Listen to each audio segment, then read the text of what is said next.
Welcome back to SS Multimedia. Sal here. Today we're going to be talking about how to multiply 10 and 100. Okay, so today's objective will be using place value blocks to multiply by 10 and 100. Okay, so let's underline the important parts. Okay, I see place value blocks. Okay, that looks important. And then do like squiggly line there because that's what we're going to be doing by 10 and 100. And those are two numbers we're going to be working with today. Okay? So now let's get this done. What are place value blocks? Okay? Of course, that's going to come up in the lesson. So let's just figure out, okay, let's take a guess here, right? Let's try and figure this out. What is a place value block? Okay, so I've explained in one of our previous lessons, place value, right? So is a place value block. So I'm assuming it's going to be a place value with a block. Like, think about it. If you have a place value, right, and it's like, say it's 770, then I guess it would be a block to represent 70, right? Okay, next we have multiply. You all know what that is. Okay, should know what it is by now. And then 10 and 100 are numbers that you should know by now. Okay, now let's get started. Okay, so now first we have, what are place value blocks? Okay, now I'm actually going to go in and thoroughly explain them. Okay, so these are just ways to represent numbers like these, 100, 10, 1. Okay, I'm sure you've heard of these before. You might have even used them before. Okay, so if you have a 1, that'd be called a ones block, 10s block, and a 100 block. Okay, so this would represent a 1. Okay, this would represent 1 cube. Okay, like one, not cube, but one small square. And then there is, well, I guess it would be a cube because it would represent. Okay, I'm not going to draw a cube every time, but this is how a real 1 block would look like in real life. Okay, and then there was a 10 block. Now this one's a little confusing. You can represent it two ways. Okay, one is confusing, but it's faster. The other is not confusing. Takes a little more time. Okay, so how do you represent it? Well, 1, you could just like draw like a 1 there, and that would represent it. Okay, only problem is you might get that confused with the 1.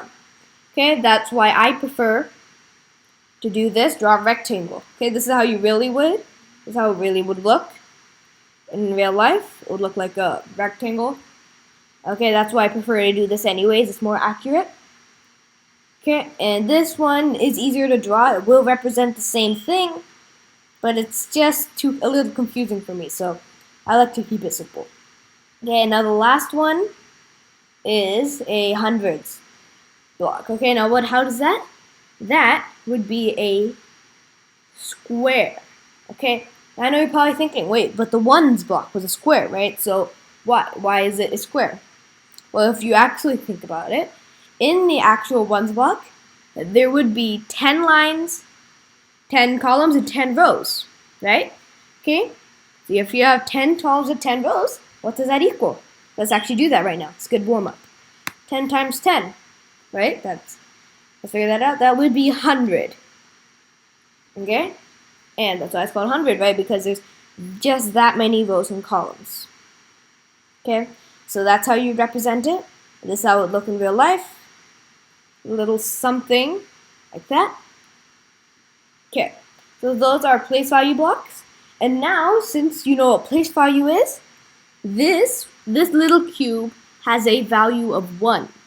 Okay, that's a place value of 1. This rectangle here has a place value of 10. And this big square here holds a place value of 100. Okay, so you could use that to represent numbers, right? So if you want to say 3 times 100, you could do something like this. You want, 3. Sorry. You have 3 times 100, you'd be 3,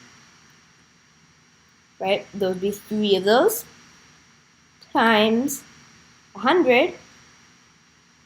Okay, 3 times 100 equals what? Or if you want to do 3 times 100, you could represent it by drawing 100 of those 3s, but that would be too confusing, so you always do the bigger the number, this. And this would be the answer. So you could equals that. Okay, so that's how you represent numbers using place value blocks.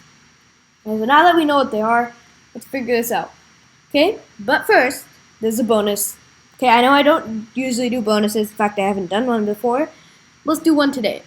I want you to try and guess what would represent 1,000. Okay, try and guess. Pause the video and maybe think about it. Please don't search it up though. Okay, now get ready for the big reveal. Drum roll. Okay, it is a cube. Okay, and I'm gonna hear a couple huhs or a couple I knew it's. Okay, because this is a cube. Right? This is also a cube if you think about it. Right? But it's not exactly because it does not equal everywhere. This would be a cube because it has 100. Okay? Then that would be one of those. And remember, this is 10 of 100, right? So this would be 200. This would be 300. So I'm not the best at drawing it, but eventually you would have something like this. Okay? That would represent 1,000. Okay, now we got the bonus. Let's get started. Okay, how do we multiply by 10 and 100? Okay, so there's going to be two parts with this. One is a way to do it using mental math. It's quick and easy. And another way is to show your work.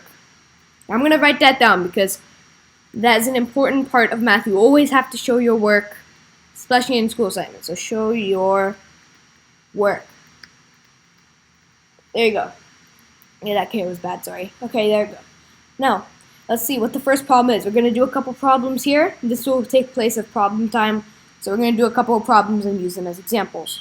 So the first one would be 4 times 100. Okay, so let's figure this out. 4 times 100 equals what? Okay, 4, let's write this down. Okay, we have 4 times 100. Okay, now what? The first one is to represent it using place value blocks. Let's solve it using place value blocks because that's an easy way to show your work. Okay, so we can do 4 times 100, right? So we have 4 of these cubes. I'm not going to actually draw that, takes too long. This is a good way to represent it. Okay, so that's 100. 1, 2, 3, and 4. Okay? And of course they would all have their little columns and rows, right? That's not accurate, but basically you get what I'm saying, right? These all have their own 100 in them. So these all have a place value of 100. Okay? And since we're multiplying it by 4, we do that 4 times. Okay, so let's figure this out. We have 100. Then we have 2 of those, that's 200. Then we have 3 of those, right? That's 300. We have 4 of those, so that's 400. Okay, so are you seeing a pattern with this? Okay, I'm hoping you do. Because when you're doing hundreds, if you're doing 100 times a single digit number, you're just saying the first number, then 100. Think about it. If you have the factor, you're saying the first factor, and then saying 100. Right? The answer here is 400, as we figured out here. But how do we think about it? When we think about it, we're just saying 400. Okay, so if we have 3 times 100, it will be 300. Okay, so that's one way to think about it when using single digits. And now the way to do it using mental math. Okay, so this is a way to show your work. This is a way to do it without showing your work in your head. And so let's try this again. We have 4 times 100. Okay, equals 400, but how do we know that? You do 4 times 1. 4 times 1 equals 4. Okay, then you add these 2 zeros. Okay, why would we add those 2 zeros? Okay, now I'm going to show you this in this way. That way it seems clearer to you. If you have 2 zeros, Okay, no matter what you multiply it by, it's always going to end up being 0. If you multiply by a million, it's 0 times a million is still 0. Right? So 0 times 4, 0, 0. 4 times 1, 4. See that? So those two zeros are always going to end up as a 0, so we just add them in the end. And this is simpler. 4 times 1 does seem simpler than 4 times 100. So that's the way to do it in your head. So if we have 2 times 300, right, even with those numbers, you do 2 times 3, 6, add the 2 zeros, 600. Okay, so now that we understand, let's finish the other problems and get this drilled into your head. We have 2 times 10. Okay, so let's get started with that problem. Okay, so let's figure this out. What is 2 times 10? Okay, so if you remember, first we have to represent it with place value blocks. Okay, now let's represent it. We have 10 2 times. Okay, and if you remember, what was the place value block? I'm going to call that PVB. What was the place value block for that? If you remember, that was a square or a stick, right? I'm going to call it a stick. It's a line. It's a straight line. Okay, so I'm going to use this one. As I said before, I find it less confusing. Let's do that. We have 10 2 times, right? So that is the 10, and this is the 2 times. Okay, so now this is the problem's total. This is the product. Okay? The equal sign. Okay. We have 10. Okay, and of course, if you would remember, 1, right? So if we did this could be broken apart into one of those, times 10, right? So we have 10, 11, 12, 13, 14, 15, 16, 17, 18, 19, 20. Or we could do 10, 20. It's basically skip counting, if you remember. We have 10 is 1, 20 is 2. So that's the answer. So looks like 2 times 10 equals 20. Okay, now again, we're going to try this with the mental math method. Okay, let's figure this out. We have 2 times 10. 2 times 10. Okay, we do this one first. 2 times 1 equals 2. Then we add the 0 to the end there. We get 20 both times. Okay, now let's do the next problem. We have 9 times 10. Okay, let's do that. 9 times 10. Let's figure this out. We have 9 times 10. Okay, now this one will be a little hard to draw. Okay, so this one, we have, again, since this is a bigger number, we don't want to write 9 of these 10 times, right? No, we don't want to do that. Okay, we're going to be drawing 10 9 times. So we have 1, 2, 3, 4, 5, right? And then you keep going until you get 9. So we have 6, 7, 8, and 9. See that? Okay, so now those, of course, are not all the same size. In real life they would be, but this is how you would represent it. Okay, so we have 1. Okay, this would be 10, 20, I'm going to write 2, 30, 40, 50, 60, 70, 80, and 90. Alright, so that looks like the answer here. We using the 10 blocks equals 90. Okay, now I know you're probably wondering, okay, well, why didn't we just use the 10, 20, 30? 1, this is easier to show your work, right? 2, it also looks like you did more. And 3, it helps you visualize it and understand what you're actually doing here. Okay? And now we have the mental math. Let's figure that out. We have 9 times 10 again. 9 times 10. It's 9 times 1. That's 9. We are putting the 0 there. We have 90. Same answer both times. Okay, now we're doing our last problem. And that's going to be 7 times 100. 7 times 100. Okay, so for this one, I'm gonna pause. I want you to pause the video. Take a second to figure it out on your own. Post your answers and post your score in the comment below.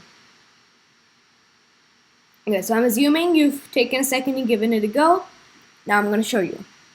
So again, we have 7 times 100.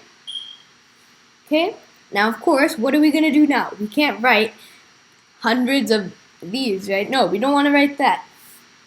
Okay, we don't want to write that. We're gonna write the 10 blocks. Okay, so you remember how those looked?